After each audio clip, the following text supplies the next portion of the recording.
Hello, তোমরা আমাকে পাগল মনে করো না, কারণ আমি তো রোদের মধ্যে সোয়েটার পরে আছি। আমার খুব ঠান্ডা লাগে তাই। আজকে 2 বছর হলো আমি এই কলেজে পড়ছি, 2 বছর।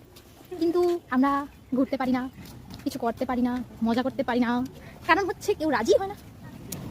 তো এখন কলেজ প্রায় শেষের দিকে, তাই সবাই একটু একটু রাজি হয় যাওয়ার জন্য। আজ জানি না কীভাবে ওরা রাজি হয়ে গেল, আমার বাড়ি নিয়ে যাচ্ছি ওদের। বেশি নয়, 2 জন। আমরা বাজার করে নিয়েছি আর এখন আমরা যাচ্ছি আমার বাড়িতে। বেশি দূর না, কলেজ থেকে কাছেই। আর এখানে আমরা বাজার করে নিয়েছি, দেখো এগুলো দিয়ে আজ রান্না হবে রাঁধুনি নাম্বার 1, রাঁধুনি নাম্বার 2, আর আমি আজকে আরাম করব। তো অনেকদিন আগে তোমরা দেখেছিলে আমরা 3 জনে মিলে পার্কে গিয়েছিলাম, ওটা বহুত কষ্ট করে আমাদের প্ল্যানটা সাকসেসফুল হয়েছিল।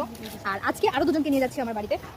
তো আমি বুঝে গেছি যে সবাই একসাথে কখনো যাওয়া হবে না, তাই এইভাবে সবার সাথে পার্ট পার্ট করেই বেরোতে হবে। তাই এখন এভাবেই করি। আজকে আমরা এই রুদ্রের চক্করে এত গলি হয়ে এসেছি বাড়িতে, মানে যাচ্ছি বাড়িতে। আমার একটা গানের কথা মনে পড়ে গেল, গলি গলি মে ফিরতা হে কিউ তু বনকে আওয়াজ না বঞ্জারা।